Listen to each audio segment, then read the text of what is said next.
ಬಹಳ ಹೊತ್ತು ನಡೆದ ಬಳಿಕ ಮಹಾಪ್ರಭುಗಳಿಗೆ ತಮ್ಮ ಜೊತೆಗಿರುವ ಆ ನಾಲ್ವರಿಗೂ ಆಯಾಸವಾಗಿದೆ ಎಂದು ಅನಿಸಿತು. ಅವರು ವಿಶ್ರಾಂತಿ ತೆಗೆದುಕೊಳ್ಳೋಣ ಎಂದು ಒಂದು ದೊಡ್ಡ ಮರದ ನೆರಳನ್ನು ಆಶ್ರಯಿಸಿ ಕುಳಿತುಕೊಂಡರು. ಮಹಾಪ್ರಭುಗಳು ದೂರದಲ್ಲಿ ಮೇಯುತ್ತಿದ್ದ ಹಸುಗಳ ಗುಂಪಿನಾಚೆ ದೃಷ್ಟಿ ನೆಟ್ಟರು. ಇದ್ದಕ್ಕಿದ್ದ ಹಾಗೆ ಆ ಹಸುಗಳ ಹಿಂಡಿನ ನಡುವೆ ಒಬ್ಬ ಗೋಪಾಲಕನು ಕೊಳಲನ್ನು ಜೋರಾಗಿ ನುಡಿಸಿದ. ಅದನ್ನು ಕೇಳಿದ ಮಹಾಪ್ರಭುಗಳು ದೈವೋನ್ಮಾದಕ್ಕೊಳಗಾದರು. ಪ್ರಜ್ಞೆ ತಪ್ಪಿ ದಿಢೀರನೆ ನೆಲಕ್ಕುರುಳಿದರು. ಅವರ ಬಾಯಿಯಿಂದ ಬಿಳಿ ನೊರೆಯು ಬರತೊಡಗಿತು. ಅವರ ಉಸಿರಾಟವು ನಿಂತಂತಾಯಿತು. ಅದೇ ಸುಮಾರಿಗೆ ಆ ದಾರಿಯಲ್ಲಿ ಪಠಾಣ ಮುಸ್ಲಿಮರ ಸೈನ್ಯಕ್ಕೆ ಸೇರಿದ 10 ಮಂದಿ ಸೈನಿಕರು ಕಾಣಿಸಿಕೊಂಡರು. ಅವರಿಗೆ ಸನ್ಯಾಸಿಯೊಬ್ಬರು ಪ್ರಜ್ಞೆ ತಪ್ಪಿ ಬಿದ್ದಿರುವುದು ಕಂಡಿತು. ಅವರು ಈ ಸನ್ಯಾಸಿಯಲ್ಲಿ ಬಂಗಾರವಿರಬೇಕು, ಆದ್ದರಿಂದ ಈ 4 ಮಂದಿ ಆ ಸನ್ಯಾಸಿಗೆ ವಿಷ ಉಣಿಸಿ ಬಂಗಾರವನ್ನು ಅಪಹರಿಸಲು ಉದ್ದೇಶಿಸಿರಬಹುದು ಎಂದು ತರ್ಕಿಸಿದರು. ಪಠಾಣ ಸೈನಿಕರು ಕುದುರೆಯಿಂದ ಇಳಿದು ದಿಢೀರನೆ ಮುಂದೆ ಬಂದು ನಿಂತರು. ಬಲಭದ್ರ ಭಟ್ಟಾಚಾರ್ಯ, ಅವರ ಸಹಾಯಕ ಬ್ರಾಹ್ಮಣ ರಜಪೂತ ಕೃಷ್ಣದಾಸ ಮತ್ತು ಸನೋಡಿಯಾ ಬ್ರಾಹ್ಮಣರನ್ನು ಬಂಧಿಸಿ, ನೀವು ಈ ಸನ್ಯಾಸಿಯನ್ನು ಯಾಕೆ ಕೊಂದಿದ್ದೀರಿ? ನಾವು ಯಾಕೆ ನಿಮ್ಮನ್ನು ಕೊಲ್ಲಬಾರದು ಎಂದು ಗದರಿದರು. ಆ 4 ಸಹಚರರಲ್ಲಿ ಇಬ್ಬರು ಧೈರ್ಯವಂತರಿದ್ದರು. ಒಬ್ಬ ರಜಪೂತ ಕೃಷ್ಣದಾಸ, ಇನ್ನೊಬ್ಬ ಸನೋಡಿಯಾ ಬ್ರಾಹ್ಮಣ. ಸನೋಡಿಯಾ ಬ್ರಾಹ್ಮಣನು ಮುಂದೆ ಬಂದು, ನೀವು ದೊರೆಯ ರಕ್ಷಣೆಯಲ್ಲಿ ಇರುವವರು, ನಮ್ಮನ್ನು ನಿಮ್ಮ ಅಧಿಕಾರಿಯ ಬಳಿಗೆ ಕರೆದೊಯ್ಯಿರಿ. ಅವರು ನಮ್ಮ ಅಹವಾಲು ಕೇಳಿದ ಮೇಲೆ ಶಿಕ್ಷೆ ವಿಧಿಸಿದರೆ ನಾವು ಅದಕ್ಕೆ ತೆರವಾಗುತ್ತೇವೆ ಎಂದು ಹೇಳಿದರು. ಆ ಸೈನಿಕರು ಅವನ ಧೈರ್ಯ ನೋಡಿ ಬೆರಗಾಗಿ, ನೋಡೋಣ, ಆದರೆ ಈ ಸನ್ಯಾಸಿಗೆ ಏನಾಗಿದೆ ಎಂದು ಮೊದಲು ಹೇಳಿ ಎಂದು ಪ್ರಶ್ನಿಸಿದರು.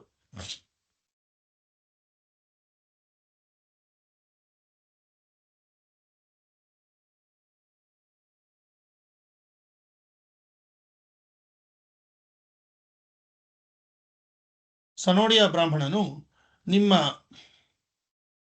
ಮುಸ್ಲಿಂ ದೊರೆಯ ಸೇನೆಯಲ್ಲಿರುವ ಅನೇಕರನ್ನು ನಾನು ಬಲ್ಲೆ. ಈ ಸನ್ಯಾಸಿಯವರು ನಮ್ಮ ಗುರುಗಳು. ಅವರಿಗೆ ಮೂರ್ಛಾರೋಗವಿದೆ. ಅದರಿಂದಾಗಿ ಅವರಿಗೆ ಆಗಾಗ ಪ್ರಜ್ಞೆ ತಪ್ಪುತ್ತದೆ. ನಾನೊಬ್ಬ ಬ್ರಾಹ್ಮಣ. ನನಗಾಗಲಿ ನನ್ನೊಂದಿಗೆ ಇರುವವರಿಗಾಗಲಿ ನಮ್ಮ ಗುರುಗಳನ್ನು ಕೊಲ್ಲುವ ಉದ್ದೇಶವೇ ಇಲ್ಲ ಎಂದು ಉತ್ತರಿಸಿದ. ಸೈನಿಕರೆಲ್ಲರೂ ಒಟ್ಟಾಗಿ ಆ 4 ಜನರನ್ನು ಮತ್ತೆ ಖಂಡಿಸುತ್ತಾ, ನೀವೆಲ್ಲರೂ ಟಕ್ಕರಿದ್ದೀರಿ. ನಿಮ್ಮ ಮಾತನ್ನು ನಾವು ನಂಬಲಾರೆವು. ನಿಮ್ಮಲ್ಲಿ ಒಬ್ಬರು ಮಥುರಾ ಜಿಲ್ಲೆಯವರು, ಮತ್ತೊಬ್ಬರು ಪಶ್ಚಿಮ ಪ್ರಾಂತ್ಯದವರು ಮತ್ತು ನಡಗುತ್ತಿರುವ ಇನ್ನಿಬ್ಬರು ಬಂಗಾಳಕ್ಕೆ ಸೇರಿದವರು ಎನ್ನುವುದು ನಮಗೆ ಅರ್ಥವಾಗಿದೆ. ಹೌದೋ ಅಲ್ಲವೋ ಹೇಳಿ ಎಂದರು. ಸನೋಡಿಯಾ ಬ್ರಾಹ್ಮಣ ಸಮಾಧಾನದಿಂದ, ದಯವಿಟ್ಟು ಶಾಂತರಾಗಿ. ನಾವು ಖಂಡಿತ ಟಕ್ಕರಲ್ಲ. ನಮ್ಮ ಗುರುಗಳು ಸ್ವಲ್ಪ ಹೊತ್ತಿನಲ್ಲಿ ಮೂರ್ಛೆ ತಿಳಿದು ಏಳುತ್ತಾರೆ. ಆಗ ಅವರನ್ನೇ ಪ್ರಶ್ನಿಸಿ ನೀವು ನಿರ್ಧಾರ ಮಾಡಬಹುದು ಎಂದು ಉತ್ತರ ಕೊಟ್ಟ. ರಜಪೂತ ಕೃಷ್ಣದಾಸನು ಸನೋಡಿಯಾ ಬ್ರಾಹ್ಮಣನನ್ನು ಬೆಂಬಲಿಸಿದ. ನೋಡಿ, ಇಲ್ಲೇ ಕೂಗಳತೆಯಲ್ಲಿ ನನ್ನ ಮನೆ ಇದೆ. ನನ್ನ ಬಳಿ 200 ಮಂದಿ ತುರ್ಕಿ ಸೈನಿಕರು, ಸುಮಾರು 100 ಫಿರಂಗಿಗಳೂ ಇವೆ. ನಾನು ಜೋರಾಗಿ ಕೂಗಿದರೆ ಅವರೆಲ್ಲರೂ ಬಂದು ನಿಮ್ಮನ್ನೇ ಕೊಲ್ಲುತ್ತಾರೆ. ಬಂಗಾಳಿ ತೀರ್ಥಯಾತ್ರಿಗಳು ಯಾವತ್ತೂ ಟಕ್ಕರಲ್ಲ. ಅವರನ್ನು ಸುಲಿಗೆ ಮಾಡುವ ನೀವೇ ಟಕ್ಕರು ಎಂದ. ಪಠಾಣ ಸೈನಿಕರಿಗೆ ಒಳಗೊಳಗೆ ಆತಂಕವಾಯಿತು. ಅವರು ಮುಂದೇನು ಮಾಡಬೇಕು ಎಂದು ಆಲೋಚಿಸುವಷ್ಟರಲ್ಲಿ ಚೈತನ್ಯ ಮಹಾಪ್ರಭುಗಳು ಮೂರ್ಛೆ ತಿಳಿದಿದ್ದರು. ಮಹಾಪ್ರಭುಗಳು ಕೈಗಳನ್ನು ಮೇಲಕ್ಕೆತ್ತಿ ಹರಿ ಹರಿ ಎಂದು ಜೋರಾಗಿ ಕೂಗತೊಡಗಿದರು. ದೈವೋನ್ಮಾದಕ್ಕೊಳಗಾಗಿ ನರ್ತಿಸಲೂ ತೊಡಗಿದರು. ಮುಸ್ಲಿಂ ಸೈನಿಕರು ಇದೇನಿದು ಎಂದು ಭಯಕ್ಕೊಳಗಾದರು. ಬಂಧಿಸಿದ 4ರನ್ನು ಬಿಡುಗಡೆಗೊಳಿಸಿ ಬೆರಗಾಗಿ ಮಹಾಪ್ರಭುಗಳನ್ನು ನೋಡತೊಡಗಿದರು. ಮಹಾಪ್ರಭುಗಳು ಸ್ವಲ್ಪ ಹೊತ್ತಿನಲ್ಲಿ ಸಹಜ ಸ್ಥಿತಿಗೆ ಮರಳಿದರು. ಸೈನಿಕರು ಮಹಾಪ್ರಭುಗಳ ಬಳಿ ಬಂದು ವಂದಿಸಿದರು. ಸ್ವಾಮಿ, ಇಲ್ಲಿರುವ 4 ಟಕ್ಕರು. ಅವರು ದತ್ತೂರ ವಿಷವನ್ನು ನಿಮಗೆ ನೀಡಿ ಮತ್ತು ಬರುವಂತೆ ಮಾಡಿ ನಿಮ್ಮಲ್ಲಿದ್ದುದನ್ನು ದೋಚಿದ್ದಾರೆ ಎಂದರು. ಮಹಾಪ್ರಭುಗಳು ಸೈನಿಕರನ್ನು ಉದ್ದೇಶಿಸಿ, ಇವರು ಖಂಡಿತ ಟಕ್ಕರಲ್ಲ. ಇವರೆಲ್ಲರೂ ನನ್ನ ಶಿಷ್ಯರು. ನಾನೊಬ್ಬ ಸನ್ಯಾಸಿ ಮತ್ತು ಭಿಕ್ಷುಕ.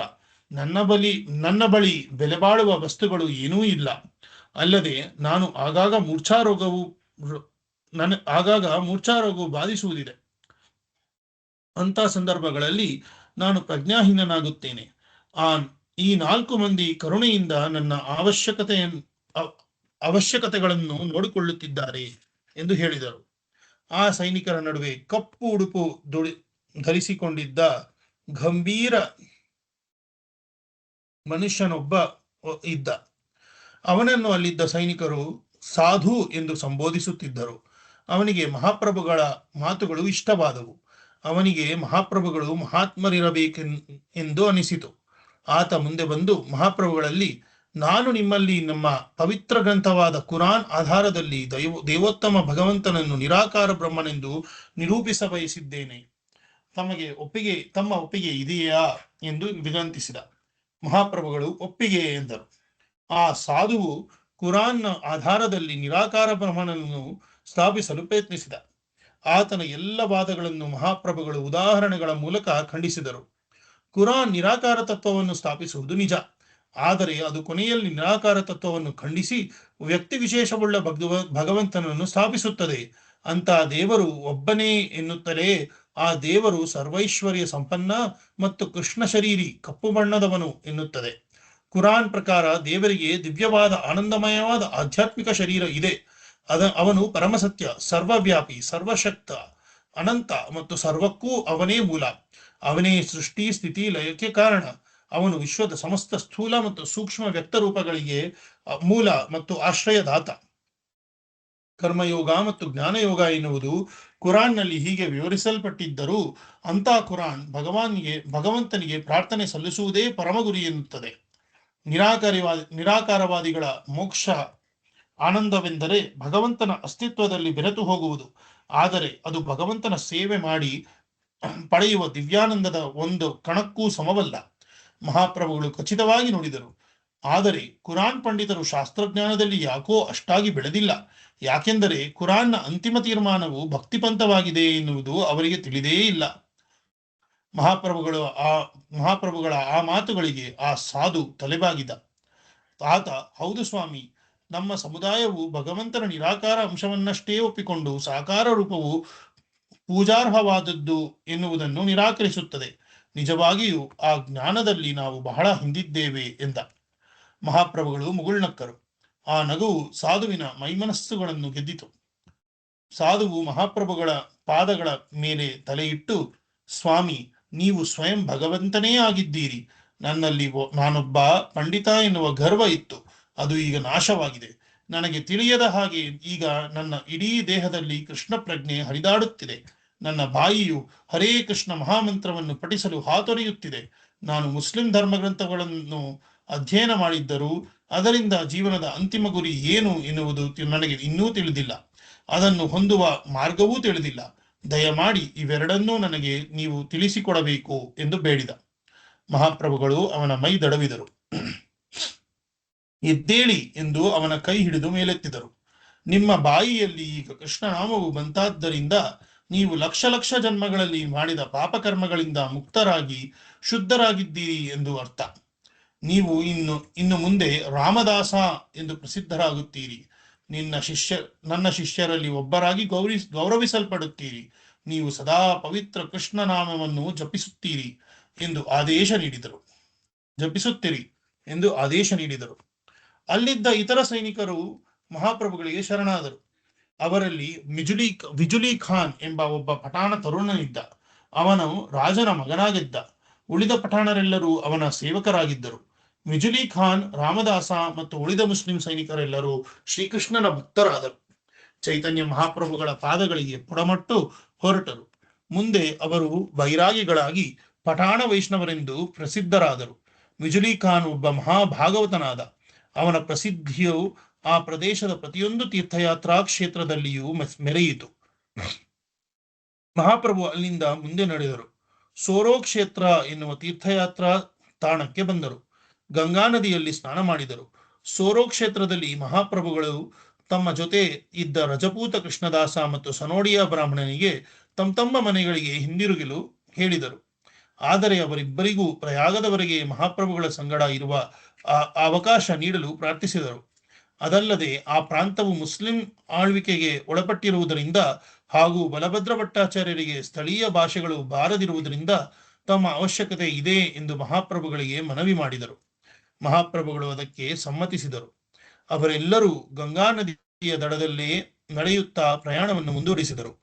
ಮಹಾಪ್ರಭುಗಳನ್ನು ದಾರಿಯಲ್ಲಿ ಯಾರೆಲ್ಲ ಭೇಟಿ ಮಾಡಿದರೋ ಅವರೆಲ್ಲರೂ ಮನಾಂತರಗೊಂಡು ವೈಷ್ಣವರಾದರು. ಹೀಗೆ ವೈಷ್ಣವರಾದವರ ಸಂಪರ್ಕಕ್ಕೆ ಬಂದವರೂ ವೈಷ್ಣವರಾದರು. ಅದೊಂದು ಚಳುವಳಿಯಾಯಿತು. ಯಾವ ರೀತಿ ಮಹಾಪ್ರಭುಗಳು ದಕ್ಷಿಣ ಭಾರತವನ್ನು ಭಗವತ್ ಪ್ರೇಮದ ಮಹಾಪ್ರವಾಹದಲ್ಲಿ ಮುಳುಗಿಸಿದರೋ, ಅದೇ ರೀತಿ ಪಶ್ಚಿಮ ಭಾರತವನ್ನು ಸಹ ಭಗವತ್ ಪ್ರೇಮದಲ್ಲಿ ಭಗವತ್ ಪ್ರೇಮದ ನೆರೆಯಲ್ಲಿ ಮುಳುಗಿಸಿದರು. ಮಹಾಪ್ರಭುಗಳು ಪ್ರಯಾಗಕ್ಕೆ ಬಂದು ಸೇರಿದರು. ಆ ಸಂದರ್ಭದಲ್ಲಿ ಅಲ್ಲಿ ಮಕರ ಸಂಕ್ರಾಂತಿ ಮಾಘಮೇಳ ಉತ್ಸವವು ಸಂಭವಿಸಿತು. ಮಹಾಪ್ರಭುಗಳು ಆ ಸಂದರ್ಭದಲ್ಲಿ ಗಂಗಾ ಯಮುನಾ ಸಂಗಮದಲ್ಲಿ ಮಾಘಸ್ನಾನ ಮಾಡಿದರು. ಪರಮಾನಂದವನ್ನು ಅನುಭವಿಸಿದರು. ಅಧ್ಯಾಯ 15. ರೂಪ ಗೋಸ್ವಾಮಿಯವರಿಗೆ ಚೈತನ್ಯರ ಉಪದೇಶ. ದಬೀರ್ ಖಾಸ್ ಮತ್ತು ಸಾಕಾರ ಮಲ್ಲಿಕ್ ಎನ್ನುವ ಸಹೋದರರಿಬ್ಬರು ಚೈತನ್ಯ ಮಹಾಪ್ರಭುಗಳ ಮಹಾಭಕ್ತರು. ಬಂಗಾಳದ ನವಾಬನ ಆಸ್ಥಾನದಲ್ಲಿ ಅವರಿಬ್ಬರಿಗೂ ಉನ್ನತ ಹುದ್ದೆ ಇತ್ತು. ಅವರ ಕೈ ಕೆಳಗೆ ಅನೇಕ ಸೇವಕರಿದ್ದರು. ಅವರಿಗೆ ಆಡಂಬರದ ಲೌಕಿಕ ಜೀವನವನ್ನು ನಡೆಸುವ ಎಲ್ಲ ಅವಕಾಶಗಳಿದ್ದವು. ಆದರೆ ಅವರ ಆಸಕ್ತಿಯ ಕ್ಷೇತ್ರವು ಆಧ್ಯಾತ್ಮವಾಗಿತ್ತು. ಅವರ ಜೀವನದ ಗುರಿ ಚೈತನ್ಯ ಮಹಾಪ್ರಭುಗಳ ಸೇವೆಯಲ್ಲಿ ತೊಡಗಿಕೊಳ್ಳುವುದಾಗಿತ್ತು. ಈ ಮೊದಲೇ ಹೇಳಿರುವಂತೆ ಮಹಾಪ್ರಭುಗಳು ಮೊದಲ ಬಾರಿ ವೃಂದಾವನಕ್ಕೆ ಹೋಗುವ ಪ್ರಯತ್ನದಲ್ಲಿ ಪಶ್ಚಿಮ ಬಂಗಾಳಕ್ಕೆ ಬಂದಿದ್ದಾಗ ಅವರನ್ನು ಈ ಇಬ್ಬರು ಸಹೋದರರು ರಾಮಕೇಲಿ ಎಂಬಲ್ಲಿ ಸಂಧಿಸಿದ್ದರು. ಆಗ ಆ ಸಹೋದರರು ಮಹಾಪ್ರಭುಗಳ ಆಶೀರ್ವಾದವನ್ನು ಪಡೆದು ತಮ್ಮ ಜೊತೆ ಬರಲು ನಮಗೆ ಅಪ್ಪಣೆ ಕೊಡಿ ಎಂದು ಭಿನ್ನವಿಸಿದರು. ಮಹಾಪ್ರಭುಗಳು ದಬೀರ್ ಖಾಸ್ ಮತ್ತು ಸಾಕಾರ ಮಲ್ಲಿಕರ ಹೆಸರುಗಳನ್ನು ಅನುಕ್ರಮವಾಗಿ ರೂಪ ಮತ್ತು ಸನಾತನ ಎಂದು ಬದಲಿಸಿ ಅವರಿಗೆ ಹೀಗೆ ಆದೇಶಿಸಿದ್ದರು: ಈಗ ನೀವು ನಿಮ್ಮ ಮನೆಗಳಿಗೆ ಮರಳಬೇಕು. ಮುಂದೊಂದು ದಿನ ನೀವು ಬಂದು ನನ್ನನ್ನು ಸೇರಬಹುದು. ಈ ಮೊದಲೇ ತಿಳಿಸಿದಂತೆ ಈ ಸಮಯದಲ್ಲಿ ಮಹಾಪ್ರಭುಗಳು ವೃಂದಾವನಕ್ಕೆ ಹೋಗಲಿಲ್ಲ. ಬಂಗಾಳದಿಂದ ಮರಳಿ ಜಗನ್ನಾಥಪುರಿಗೆ ತೆರಳಿದರು. ಮಹಾಪ್ರಭುಗಳ ಆದೇಶದಂತೆ ಇಬ್ಬರು ಸಹೋದರರು ತಮ್ಮ ಮನೆಗಳಿಗೆ ಮರಳಿ ಬಂದರು. ತಾವು ಲೌಕಿಕ ಕಾರ್ಯಗಳಿಂದ ಹೇಗೆ ಬಿಡುಗಡೆಗೊಳ್ಳುವುದೆಂದು ಚಿಂತಿಸಿದರು. ಇಬ್ಬರು ಒಂದೇ ನಿರ್ಧಾರಕ್ಕೆ ಬಂದರು. ದೈವಿಕ ಆಚರಣೆಗಳ ಅರಿವಿದ್ದ ಬ್ರಾಹ್ಮಣರನ್ನು ಕರೆಯಿಸಿದರು. ಅವರಿಗೆ ಕೈತುಂಬಾ ಹಣ ನೀಡಿ, ನಾವು ಮಹಾಪ್ರಭುಗಳ ಸೇವೆಯನ್ನು ಪಡೆಯಲು ನೆರವಾಗುವಂತಹ ಧಾರ್ಮಿಕ ವಿಧಿಗಳು ಇದ್ದರೆ ಅವುಗಳನ್ನು ನೆರವೇರಿಸಿ ಪುಣ್ಯ ಕಟ್ಟಿಕೊಳ್ಳಿ ಎಂದು ವಿನಂತಿಸಿದರು. ಬ್ರಾಹ್ಮಣರು ಆ ಇಬ್ಬರು ಸಹೋದರರ ಆಶಯಕ್ಕೆ ಸ್ಪಂದಿಸಿದರು. ಸರಿಯಾದ ಧಾರ್ಮಿಕ ವಿಧಿಗಳನ್ನು ನಡೆಸಿಕೊಟ್ಟರು. ಆ ಬ್ರಾಹ್ಮಣರು, ಎಲ್ಲಕ್ಕಿಂತ ಶ್ರೇಷ್ಠವಾದದ್ದು ಕೃಷ್ಣ ನಾಮ ಜಪ. ನಾವು ಅದನ್ನು ಅಖಂಡವಾಗಿ ನಡೆಸುತ್ತೇವೆ. ಜೊತೆಯಲ್ಲಿ ದೇವರ ಅರ್ಚನೆಯನ್ನೂ ಮಾಡುತ್ತೇವೆ. ಅದರಿಂದ ಖಂಡಿತವಾಗಿಯೂ ನಿಮ್ಮಿಬ್ಬರಿಗೆ ಮಹಾಪ್ರಭುಗಳ ಆಶ್ರಯ ಸಿಗುತ್ತದೆ ಎಂದು ಹೇಳಿದರು. ಆ ಸಂಕಲ್ಪದಲ್ಲಿ ಮಗ್ನರಾದರು. ಈ ಸಂದರ್ಭದಲ್ಲಿ ರೂಪಗೋಸ್ವಾಮಿಯವರು ನವಾಬನ ನೌಕರಿ ತ್ಯಜಿಸಿದರು. ತಮ್ಮ ಸೇವಾವಧಿಯಲ್ಲಿ ಗಳಿಸಿದ ಸಂಪತ್ತನ್ನು ದೋಣಿಗಳಲ್ಲಿ ತುಂಬಿಕೊಂಡು ಸ್ವಂತ ಗ್ರಾಮಕ್ಕೆ ಮರಳಿದರು. ತಾವು ತಂದ ಸಂಪತ್ತಿನ ಅರ್ಧ ಭಾಗವನ್ನು ಬ್ರಾಹ್ಮಣರಿಗೆ ವೈಷ್ಣವರಿಗೆ ದಾನ ಮಾಡಿದರು.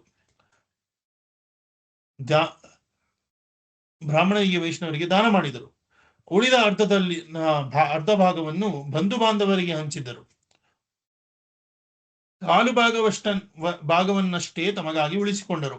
ಆ ಕಾಲು ಭಾಗ ಸಂಪತ್ತನ್ನು ಅವರು ಒಬ್ಬ ಗೌರವಸ್ಥ ಬ್ರಾಹ್ಮಣನ ಬಳಿ ಜೋಪಾನವಾಗಿ ಇರಿಸಿದರು.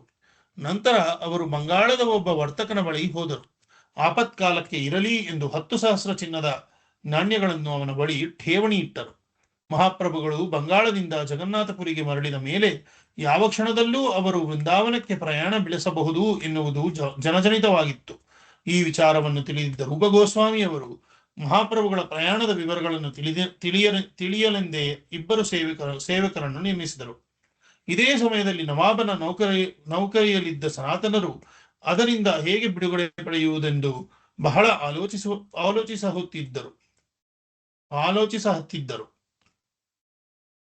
ನವಾಬನ ಆಸ್ಥಾನದಲ್ಲಿ ಪ್ರಮುಖ ಹುದ್ದೆಗಳಲ್ಲಿದ್ದ ರೂಪ ಮತ್ತು ಸನಾತನ ಗೋಸ್ವಾಮಿಯವರು ಬ್ರಾಹ್ಮಣ ಕುಲ ಸಂಜಾತರಾಗಿದ್ದರೂ ಮುಸ್ಲಿಂ ರಾಜನ ಕೆಳಗೆ ಕೆಲಸ ಮಾಡುತ್ತಿದ್ದ ಕಾರಣ ಹಿಂದೂ ಸಮಾಜವು ಅವರನ್ನು ತಿರಸ್ಕರಿಸಿತ್ತು.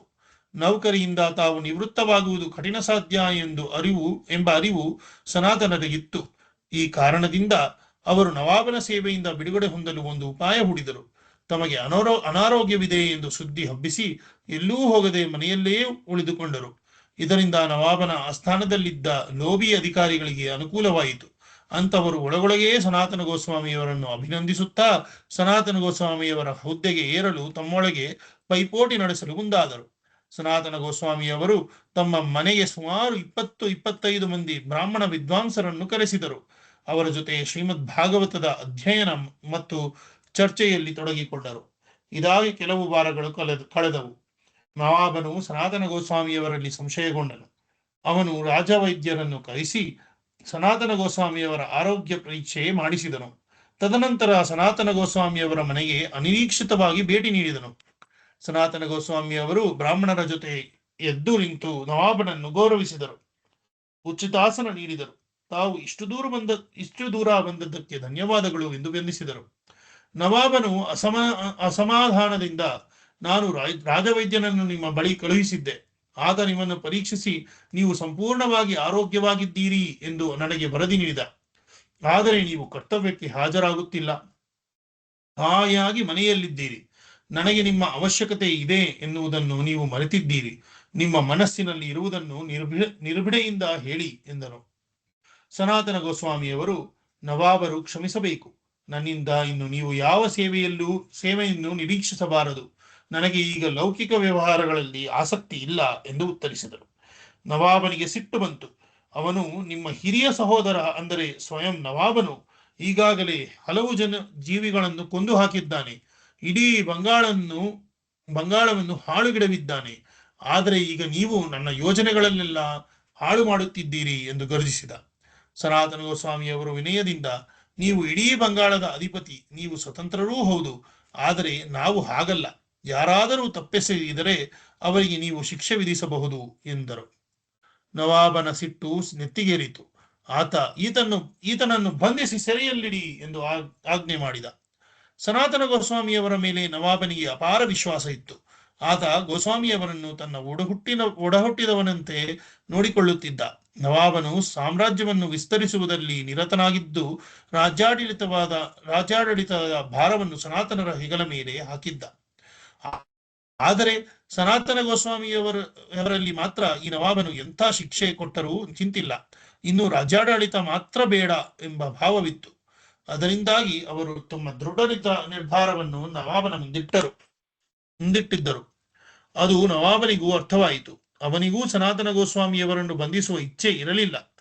ಆದರೆ ಗೋಸ್ವಾಮಿಯವರನ್ನು ಬಂಧಿಸಿದರೆ ಅವರು ಸರಿದಾರಿಗೆ ಬರಬಹುದೆಂಬ ಯೋಚನೆಯನ್ನು ಆತ ಇರಿಸಿಕೊಂಡಿದ್ದ. ಕೆಲ ದಿನಗಳ ಬಳಿಕ ನವಾಬನು ಮತ್ತೆ ಗೋಸ್ವಾಮಿಯವರನ್ನು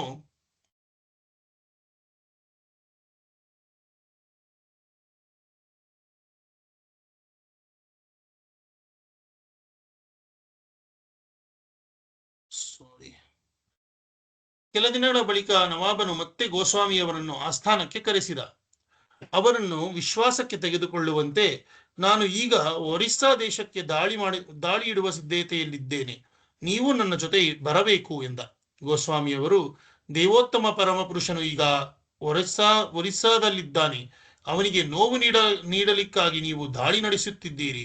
ಇದು ಸರಿಯಲ್ಲವಾದ್ದರಿಂದ ನಾನು ನಿಮ್ಮ ಜೊತೆ ಕೈ ಜೋಡಿಸಲು ಸಾಧ್ಯವಿಲ್ಲ ಎಂದು ಹೇಳಿದರು. ಕ್ರೋಧಿತನಾದ ನವಾಬನು ಗೋಸ್ವಾಮಿಯವರನ್ನು ಮತ್ತೆ ಬಂಧಿಸಿ ಸೆರೆಮನೆಗೆ ಅಟ್ಟಲು ಆದೇಶಿಸಿದ. ಅದೇ ಸುಮಾರಿಗೆ ಚೈತನ್ಯ ಮಹಾಪ್ರಭುಗಳು ಒರಿಸ್ಸಾದ ಜಗನ್ನಾಥಪುರಿಯಲ್ಲಿ ಒರಿಸ್ಸಾದ ಜಗನ್ನಾಥಪುರಿಯಿಂದ ವೃಂದಾವನಕ್ಕೆ ಪ್ರಯಾಣಿಸಲು ಮುಂದಾಗಿದ್ದರು. ಈ ವಿಷಯವು ತಮ್ಮ ಇಬ್ಬರು ಸೇವಕರ ಮೂಲಕ ರೂಪಗೋಸ್ವಾಮಿಯವರಿಗೆ ತಿಳಿಯಿತು. ರೂಪಗೋಸ್ವಾಮಿಯವರು ಸೆರೆಯಲ್ಲಿದ್ದ ಸನಾತನರಿಗೆ ಒಂದು ಪತ್ರ ಬರೆದರು. ನೀವು ಹೇಗಾದರೂ ಮಾಡಿ ಸೆರೆಮನೆಯಿಂದ ಬಿಡಿಸಿಕೊಳ್ಳಿ. ಅದಕ್ಕಾಗಿ ವರ್ತಕನ ಬಳಿ ನಾನು ಇಟ್ಟಿರುವ ಬಂಗಾರದ ನಾಣ್ಯಗಳನ್ನು ಬಳಸಿಕೊಳ್ಳಿ. ಬಳಿಕ ವೃಂದಾವನಕ್ಕೆ ಬನ್ನಿ. ನಾವು ಮೂವರು ಸಹೋದರರು, ಹಿರಿಯ ಅಣ್ಣ ಸನಾತನ ಗೋಸ್ವಾಮಿ, ಇವರ ತಮ್ಮ ರೂಪಗೋಸ್ವಾಮಿ ಮತ್ತು ಇವರಿಬ್ಬರ ಕಿರಿಯ ಸಹೋದರ ಅನುಪಮ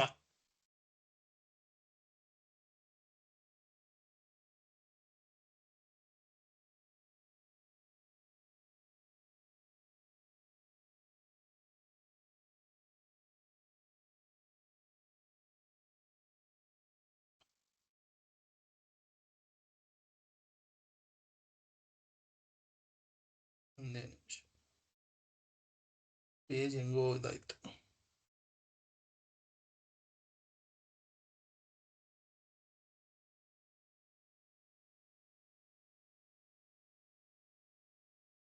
ಅನುಪಮ ಮಲ್ಲಿಕಾ ಅಲ್ಲಿ ಅಬಾಧಿತವಾಗಿ ಕೃಷ್ಣನ ಸೇವೆಯನ್ನು ಮಾಡಬಹುದು ಎಂಬ ಒಕ್ಕಣೆ ಆ ಪತ್ರದಲ್ಲಿತ್ತು. ಪತ್ರವನ್ನು ಬರೆದು ರೂಪಗೋಸ್ವಾಮಿಯವರು ತಮ್ಮ ಕಿರಿಯ ಸಹೋದರ ಅನುಪಮ ಮಲ್ಲಿಕಾ ಅವರ ಜೊತೆಗೂಡಿ ಮಹಾಪ್ರಭುಗಳನ್ನು ಭೇಟಿ ಮಾಡಲು ಬಂಗಾಳದಿಂದ ಪ್ರಯಾಣ ಹೊರಟರು. ರೂಪಗೋಸ್ವಾಮಿ ಮತ್ತು ಅನುಪಮ ಮಲ್ಲಿಕಾ ಅವರು ದೀರ್ಘಕಾಲ ಪ್ರಯಾಣಿಸಿದರು. ಕೊನೆಗೆ ಅವರು ಪ್ರಯಾಗವನ್ನು ಸೇರಿದರು. ಅವರಿಗೆ ಮಹಾಪ್ರಭುಗಳು ಆಗ ಬಿಂದು ಮಾಧವ ದೇವಾಲಯದಲ್ಲಿದ್ದಾರೆ ಎಂಬ ವಾರ್ತೆ ಸಿಕ್ಕಿತು. ರೂಪಗೋಸ್ವಾಮಿಯವರು ಸಹೋದರನೊಂದಿಗೆ ಆ ದೇವಾಲಯದಾಚೆ ನಡೆದರು. ಸಾವಿರಾರು ಜನ ಮಹಾಪ್ರಭುಗಳ ಹಿಂಬಾಲಕರು ಅಲ್ಲಿ ಸೇರಿದ್ದರು.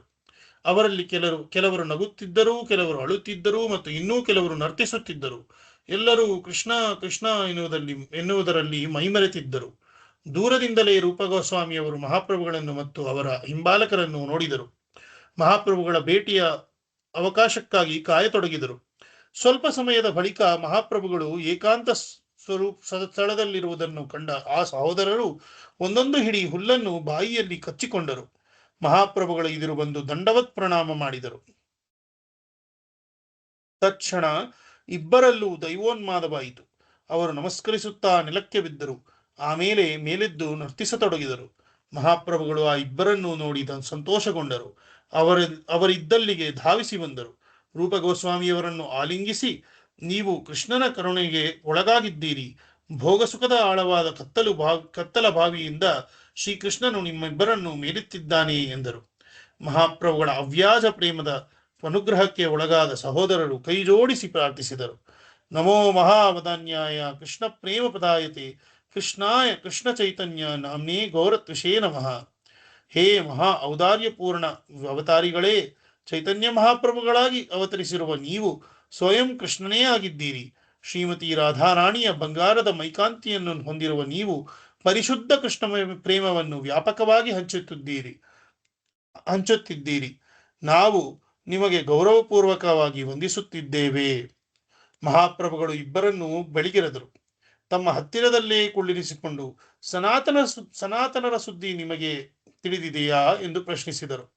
ರೂಪಗೋಸ್ವಾಮಿಯವರು, ಮಹಾಪ್ರಭು, ಅವರನ್ನು ಬಂಗಾಳದ ಹುಸೇನ್ ಶಾ ದೊರೆಯು ನವಾಬನ ಸರ್ಕಾರವು ಬಂಧಿಸಿದೆ ಎಂದು ಭಿನ್ನವಿಸಿದರು. ಮಹಾಪ್ರಭುಗಳು ಮುಳುಗುಳ್ನಗುತ್ತಾ, ಅವರು ಆಗಲೇ ಸೆರೆಯಿಂದ ಬಿಡುಗಡೆ ಹೊಂದಿದ್ದಾರೆ ಹಾಗೂ ಸದ್ಯದಲ್ಲೇ ನನ್ನನ್ನು ಭೇಟಿ ಮಾಡಲಿದ್ದಾರೆ ಎಂದರು. ಸಹೋದರರಿಬ್ಬರಿಗೆ ಆಶ್ಚರ್ಯವಾಯಿತು. ಅವರು ಮಹಾಪ್ರಭುಗಳನ್ನು ಬೆರಗು ಗಣ್ಣುಗಳಿಂದ ನೋಡಿದರು. ಆ ದಿನ ಮಹಾಪ್ರಭುಗಳಿಗೆ ದಕ್ಷಿಣ ಭಾರತದ ಬ್ರಾಹ್ಮಣನೊಬ್ಬನ ಮನೆಯಲ್ಲಿ ಭೋಜನವು ನಿಶ್ಚಯವಾಗಿತ್ತು. ಆ ಬ್ರಾಹ್ಮಣನು ಈ ಇಬ್ಬರು ಸಹೋದರರನ್ನು ಕೂಡ ಭೋಜನಕ್ಕೆ ಆಹ್ವಾನಿಸಿದ. ಇಬ್ಬರು ಸಹೋದರರು ಭೋಜನ ಸ್ವೀಕರಿಸಿದರು. ಬಳಿಕ ಆ ಬ್ರಾಹ್ಮಣನು ಇಬ್ಬರನ್ನು ತನ್ನ ಮನೆಯಲ್ಲಿಯೇ ಉಳಿಸಿಕೊಂಡ. ಮಹಾಪ್ರಭುಗಳು ಗಂಗಾ ಮತ್ತು ಯಮುನಾ ನದಿಗಳ ಸಂಗಮ ಸ್ಥಳವಾದ ತ್ರಿವೇಣಿಯ ಹಿಂಭಾಗದಲ್ಲಿ ವಾಸ್ತವ್ಯಕ್ಕೆ ವ್ಯವಸ್ಥೆ ಮಾಡಿಕೊಂಡಿದ್ದರು. ಆ ಮನೆಯ ಪಕ್ಕದಲ್ಲೇ ರೂಪಗೋಸ್ವಾಮಿ ಮತ್ತು ಅನುಪಮ ಮಲ್ಲಿಕಾ ಅವರಿಗೂ ವಾಸಕ್ಕೆ ಒಂದು ಮನೆಯನ್ನು ಒದಗಿಸಿಕೊಟ್ಟರು. ಅದೇ ಸಮಯದಲ್ಲಿ ಆಡಾಯಿಲ ಎನ್ನುವ ಗ್ರಾಮದಲ್ಲಿ ಉಳಿದುಕೊಂಡಿದ್ದ ವಲ್ಲಭ ಭಟ್ಟಾಚಾರ್ಯರಿಗೆ ಮಹಾಪ್ರಭುಗಳು ಪ್ರಯಾಗದಲ್ಲಿರುವ ವಿಚಾರ ತಿಳಿಯಿತು. ಅವರು ಮಹಾಪ್ರಭುಗಳ ಭೇಟಿಯನ್ನು ಬಯಸಿ ಪ್ರಯಾಗಕ್ಕೆ ಧಾವಿಸಿ ಬಂದರು. ವಲ್ಲಭ ಭಟ್ಟಾಚಾರ್ಯರು ವೈಷ್ಣವ ಧರ್ಮದ ಮಹಾ ವಿದ್ವಾಂಸರಾಗಿದ್ದರು. ಅವರು ವಿಷ್ಣು ಸ್ವಾಮಿಯವರ ವೈಷ್ಣವ ಪರಂಪರೆಯ ಅನುಯಾಯಿಯಾಗಿದ್ದರು. ಆ ಪಂಥದಲ್ಲಿ ಅವರಿಗೆ ದೊಡ್ಡ ಗೌರವದ ಸ್ಥಾನ ದೊರಕಿತ್ತು. ಮುಂದೆ ಅವರು ಆ ಪಂಥದ ಆಚಾರ್ಯರಾಗಿಯೂ ಮೆರೆದರು. ಅವರ ಪಂಥವು ವಲ್ಲಭಾಚಾರ್ಯ ಪಂಥವೆಂದು ಗುರುತಿಸಲ್ಪಟ್ಟಿತು. ಆ ಸಮಯದಿಂದಲೂ ಈ ಪಂಥದ ಪ್ರಭಾವವು ವೃಂದಾವನದ ಸುತ್ತಮುತ್ತ ಮತ್ತು ಮಹಾರಾಷ್ಟ್ರದ ಮುಂಬೈ ಪ್ರದೇಶದಲ್ಲಿ ಹೆಚ್ಚಾಗಿದೆ. ವಲ್ಲಭ ಭಟ್ಟಾಚಾರ್ಯರು ದಕ್ಷಿಣ ದೇಶದವರು. ಆಂಧ್ರ ಪ್ರದೇಶದ ತ್ರೈಲಂಗ ಎನ್ನುವುದು ಅವರ ಹುಟ್ಟೂರು. ಅವರು ತೆಲುಗು ಬ್ರಾಹ್ಮಣರ ಪಂಗಡದಲ್ಲಿ ಬೆಲ್ಲನಾಟಿ ಪಂಗಡದವರು. ಉಳಿದ 4 ಪಂಗಡಗಳನ್ನು ವೇಗಿನಾಟಿ, ಮುರುಕಿನಾಟಿ, ತೆಲುಗುನಾಟಿ, ಕಾಶಲನಾಟಿ ಎನ್ನುವವುಗಳಾಗಿವೆ.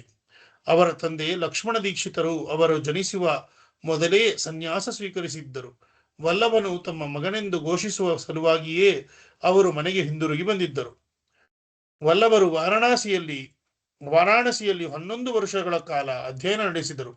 ಮುಂದೆ ಅವರು ತುಂಗಭದ್ರಾ ನದಿ ತಟದ ವಿದ್ಯಾನಗರ ಎನ್ನುವ ಹಳ್ಳಿಗೆ ಹೋಗಿ ನೆಲೆಸಿದರು. ಅಲ್ಲಿ ಅವರು ಬುಕ್ಕರಾಜನ ಮೊಮ್ಮಗ ಕೃಷ್ಣದೇವರಾಯನಿಗೆ ಆಧ್ಯಾತ್ಮಿಕ ಜ್ಞಾನವನ್ನು ಬೋಧಿಸಿದರು. ಆಮೇಲೆ ಅವರು ಅಖಂಡ ಭಾರತವನ್ನು 3 ಬಾರಿ ಪರ್ಯಟನೆ ಮಾಡಿದರು. ಅವರ ಪರ್ಯಟನದ ಅವಧಿಯು ಪ್ರತಿ ಬಾರಿಯೂ 6 ವರ್ಷಗಳಷ್ಟಾಗಿತ್ತು. ಆ ದಿನಗಳಲ್ಲಿ ಅವರನ್ನು ತರ್ಕದಲ್ಲಿ ಗೆಲ್ಲುವವರಿಲ್ಲ ಎನ್ನುವ ಹೆಸರಿತ್ತು. ಮುಂದೆ ಅವರು ಷೋಡಶ ಗ್ರಂಥ ಎನ್ನುವ ಕೃತಿಯನ್ನು ರಚಿಸಿದರು. ಇದರಲ್ಲಿ ಇದಲ್ಲದೆ ವೇದಾಂತ ಸೂತ್ರ ಮತ್ತು ಶ್ರೀಮದ್ ಭಾಗವತಗಳ ಮೇಲೆ ಭಾಷ್ಯಗಳನ್ನು ಕೂಡ ರಚಿಸಿದರು. ವಲ್ಲಭ ಭಟ್ಟಾಚಾರ್ಯರು ಮಹಾಪ್ರಭುಗಳನ್ನು ಕಂಡ ಕೂಡಲೇ ಅತ್ಯಂತ ಗೌರವದಿಂದ ದಂಡವತ್ ಪ್ರಣಾಮವನ್ನು ಸಲ್ಲಿಸಿದರು. ಮಹಾಪ್ರಭುಗಳು ಅವರನ್ನು ಹಿಡಿದೆತ್ತಿ ಆಲಿಂಗಿಸಿದರು. ತಮ್ಮ ಬಳಿಯಲ್ಲೇ ಕುಳ್ಳಿರಿಸಿಕೊಂಡರು. ಇಬ್ಬರೂ ಕೃಷ್ಣನ ವಿಷಯದ ಕತೆಗಳಲ್ಲಿ ಸ್ವಲ್ಪ ಹೊತ್ತು ತೊಡಗಿಸಿಕೊಂಡರು. ಅಷ್ಟರಲ್ಲಿ ಮಹಾಪ್ರಭುಗಳಲ್ಲಿ ರಾಗಪರವಶವಾದ ದೈವ ಪ್ರೇಮವು ಜಾಗೃತವಾಯಿತು. ಆದರೆ ನಾಚಿಕೆಯ ಕಾರಣ ವಲ್ಲಭರ ಎದುರು ತಮ್ಮ ಭಾವನೆಗಳನ್ನು ಪ್ರದರ್ಶಿಸಬಾರದು ಎಂದು ಅವರು ಅದನ್ನು ನಿಯಂತ್ರಿಸಿದರು. ಹೊರನೋಟಕ್ಕೆ ಮಹಾಪ್ರಭುಗಳು ತಮ್ಮನ್ನು ನಿಯಂತ್ರಿಸಿಕೊಂಡರೂ ವಲ್ಲಭ ಭಟ್ಟಾಚಾರ್ಯರಿಗೆ ಅದು ತಿಳಿಯಿತು. ಅವರು ಮಹಾಪ್ರಭುಗಳ ಪ್ರೇಮ ಪರವಶತೆಯನ್ನು ಕಂಡು ಬೆರಗಾದರು. ಆಗ ಮಹಾಪ್ರಭುಗಳು ಅಲ್ಲೇ ತುಸು ದೂರದಲ್ಲಿ ಇದ್ದ ರೂಪಗೋಸ್ವಾಮಿ ಮತ್ತು ಅನುಪಮ ಮಲ್ಲಿಕರನ್ನು ವಲ್ಲಭರಿಗೆ ಪರಿಚಯಿಸಿದರು. ಅವರಿಬ್ಬರಿಗೂ ದೂರದಿಂದಲೇ ಭಟ್ಟಾಚಾರ್ಯರಿಗೆ ಸಾಷ್ಟಾಂಗ ನಮಸ್ಕರಿಸಿದರು. ವಲ್ಲಭ ಭಟ್ಟಾಚಾರ್ಯರು ಮುದಗೊಂಡು ನಿಧಾನವಾಗಿ ಆ ಸಹೋದರರ ಕಡೆ ನಡೆದರು. ತತ್ಕ್ಷಣ ಆ ಇಬ್ಬರೂ ಸಂಕೋಚದಿಂದ ಹಿಂದಕ್ಕೆ ಓಡತೊಡಗಿದರು. ರೂಪಗೋಸ್ವಾಮಿಯವರು ಮುಖ ತಿರುಗಿಸಿ ದೊಡ್ಡ ಸ್ವರದಲ್ಲಿ, ಸ್ವಾಮಿ, ದಯಮಾಡಿ ನಮ್ಮನ್ನು ಮುಟ್ಟಬೇಡಿ, ನಾವು ಅಸ್ಪೃಶ್ಯರು, ಪಾಪಿಗಳು, ನೀವಾದರೋ ವೈದಿಕ ಸಂಪ್ರದಾಯಸ್ಥರು ಎಂದು ಕೂಗಿ ಹೇಳಿದರು. ವಲ್ಲಭ ಭಟ್ಟಾಚಾರ್ಯರು ಬೆರಗಾದರು.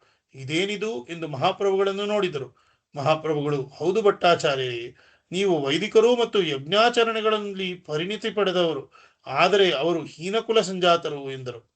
ವಲ್ಲಭ ಭಟ್ಟಾಚಾರ್ಯರು ಆಶ್ಚರ್ಯದಿಂದ ಮಹಾಪ್ರಭುಗಳನ್ನು, ಇವರ ಬಾಯಿಯಲ್ಲಿ ಸದಾ ಕೃಷ್ಣ ನಾಮ ಸ್ಮರಣೆ ಇದೆ, ಅದಲ್ಲದೆ ನೀವೂ ಸಹ ಇವರನ್ನು ನಿಮ್ಮ ಬಳಿಯೇ ಇರಿಸಿಕೊಂಡಿದ್ದೀರಿ, ಇವರು ಹೇಗೆ ಅಸ್ಪೃಶ್ಯರಾಗುತ್ತಾರೆ ಎಂಬುದನ್ನು ದಯವಿಟ್ಟು ಹೇಳಬೇಕು ಎಂದು ಮರುಪ್ರಶ್ನೆ ಮಾಡಿದರು. ಆ ದಿನಗಳಲ್ಲಿ ವಿಶೇಷವಾಗಿ ದಕ್ಷಿಣ ಭಾರತದಲ್ಲಿ ಬ್ರಾಹ್ಮಣರು ಯಜ್ಞಯಾಗಾದಿಗಳನ್ನು ಮಾಡಿ ವೈದಿಕರೆಂದು ಪ್ರಸಿದ್ಧರಾಗುತ್ತಿದ್ದರು, ತಾವೇ ಶ್ರೇಷ್ಠರೆಂದು ಬೀಗುತ್ತಿದ್ದರು. ಆದರೆ ಮಹಾಪ್ರಭುಗಳು, ಯಾವುದೇ ವ್ಯಕ್ತಿಯು ಕೃಷ್ಣ ಪ್ರಜ್ಞೆಯಿಲ್ಲದಿದ್ದರೆ ಆತನು ತೀರಾ ಕೆಳವರ್ಗದಲ್ಲಿ ಹುಟ್ಟಿದವನಾಗಿದ್ದರೂ ಆತನನ್ನು ಸಹ ಶುದ್ಧ ಬ್ರಾಹ್ಮಣನೆಂದೇ ಪರಿಗಣಿಸುತ್ತಿದ್ದರು. ವಲ್ಲಭ ಭಟ್ಟಾಚಾರ್ಯರಿಗೂ ಈ ವಿಚಾರವು ತಿಳಿದಿತ್ತು. ಆದರೆ ಭಟ್ಟಾಚಾರ್ಯರ ಮನಸ್ಸಿನೊಳಗೆ ಬ್ರಾಹ್ಮಣಿಕೆಯ ಪ್ರತಿಷ್ಠೆಯೂ ಇತ್ತು. ಮಹಾಪ್ರಭುಗಳಿಗೆ ಇದು ತಿಳಿದಿತ್ತು. ಈ ನೆಲೆಯಲ್ಲೇ ಮಹಾಪ್ರಭುಗಳು ವಲ್ಲಭ ಭಟ್ಟಾಚಾರ್ಯರ ಚಿಂತನೆಯು ಬದಲಾಗಬೇಕೆನ್ನುವ ದೃಷ್ಟಿಯಲ್ಲಿ ಆ ಮಾತನ್ನು ಆಡಿದ್ದರು. ವಾಸ್ತವವಾಗಿ ರೂಪಗೋಸ್ವಾಮಿಯವರು ಆಗಿರಲಿಲ್ಲ. ಅವರು ಕರ್ನಾಟಕ ಮೂಲದ ಸಾರಸ್ವತ ಬ್ರಾಹ್ಮಣ ಕುಟುಂಬದಲ್ಲಿ ಹುಟ್ಟಿದವರಾಗಿದ್ದರು. ಉನ್ನತ ಶಿಕ್ಷಣ ಪಡೆದಿದ್ದರು. ಆದರೆ ಬಂಗಾಳದ ಮುಸ್ಲಿಂ ನವಾಬನ ಚಾಕರಿಯಲ್ಲಿ ಇದ್ದವರಾದ್ದರಿಂದ ತಾವು ಪತಿತ ಎಂಬ ಭಾವದಲ್ಲಿದ್ದರು. ಈ ಕಾರಣದಿಂದಲೇ ಬ್ರಾಹ್ಮಣರು ಅವರನ್ನು ಜಾತಿಯಿಂದ ಹೊರಗಿಟ್ಟಿದ್ದರು. ಆದರೆ ಮಹಾಪ್ರಭುಗಳು ಶ್ರೀ ರೂಪ ಅವರ ಉನ್ನತ ಕೃಷ್ಣ ಪ್ರಜ್ಞೆಯನ್ನು ಗಮನಿಸಿ ಗೋಸ್ವಾಮಿ ಎಂಬ ಬಿರುದನ್ನು ನೀಡಿ ಗೌರವಿಸಿದ್ದರು. ವಲ್ಲಭ ಭಟ್ಟಾಚಾರ್ಯರಿಗೆ ತತ್ಕ್ಷಣ ಮಹಾಪ್ರಭುಗಳ ಸೂಚನೆ ಅರ್ಥವಾಯಿತು. ಅವರು ಸಂತೋಷದಲ್ಲಿ ಮಹಾಪ್ರಭುಗಳನ್ನು ಗೋಸ್ವಾಮಿ ಸಹೋದರರನ್ನು ನೋಡಿದರು. ಭಾಗವತದ ಒಂದು ಶ್ಲೋಕವನ್ನು ಪಠಿಸಲು ಮುಂದಾದರು. ಅಹೋಬತಶ್ವಪಚತೋ ಗಿರಿಯಾನ್ ಯಜ್ಜಿಹ್ವಾಗ್ರೇ ವರ್ತತೆ ನಾಮ ತುಭ್ಯಂ ತೇ ಪುಸ್ತಪಸ್ತೆ ಬಹುವು ಸಹುಸ್ನಾರಾಜ್ಯಃ ಬ್ರಹ್ಮಾನುಚರ್ನಾಮ ಗೃಣಂತಿ ಏತೆ. ಪ್ರಭುವೆ, ಯಾರು ನಿನ್ನ ನಾಮವನ್ನು ಸದಾ ನಾಲಿಗೆಯ ಮೇಲಿರಿಸಿಕೊಳ್ಳುತ್ತಾರೆಯೋ ಅವರು ದೀಕ್ಷೆ ಪಡೆದ ಬ್ರಾಹ್ಮಣರಿಗಿಂತಲೂ ಮಹಿಮಾವಂತರು. ಅಂಥ ವ್ಯಕ್ತಿಯು ನಾಯಿ ಮಾಂಸ ತಿನ್ನುವ ಕುಲದಲ್ಲಿ ಹುಟ್ಟಿದರೂ ಆ ಕಾರಣದಿಂದ ಮನುಷ್ಯ ಜಾತಿಯಲ್ಲಿ ಕೀಳಾದವನೇ ಆಗಿದ್ದರೂ ಮಹಿಮಾವಂತನೇ ಆಗಿರುತ್ತಾನೆ. ಆದ್ದರಿಂದ ಪ್ರಭುವಿನ ನಾಮಸ್ಮರಣೆ ಮಾಡುವವನನ್ನು ವೇದೋಕ್ತವಾದ ತಪೋಯಜ್ಞವನ್ನು ಆಚರಿಸಿದ್ದಾನೆ ಎಂಬಂತೆಯೇ ತಿಳಿಯಬೇಕು. ಈಗಾಗಲೇ ಆತ ಸಕಲ ವೇದಗಳನ್ನು ಓದಿರುವವನು, ಎಲ್ಲ ಪವಿತ್ರ ನದಿಗಳಲ್ಲಿ ಸ್ನಾನ ಮಾಡಿದವಂಥವನು ಮತ್ತು ಆರ್ಯನು ಎಂದು ತಿಳಿಯಬೇಕು. ಮಹಾಪ್ರಭುಗಳು ವಲ್ಲಭ ಭಟ್ಟಾಚಾರ್ಯರ ಶಾಸ್ತ್ರವಾಕ್ಯವನ್ನು ಬಹುವಾಗಿ ಮೆಚ್ಚಿಕೊಂಡರು. ಅವರನ್ನು ಮುಕ್ತಕಂಠದಿಂದ ಪ್ರಶಂಸಿಸಿದರು. ಇದರ ಕುರಿತಾಗಿ ತಾವು ಕೆಲವು ಶಾಸ್ತ್ರ ರಚನೆಗಳನ್ನು ಉಲ್ಲೇಖಿಸಿದರು.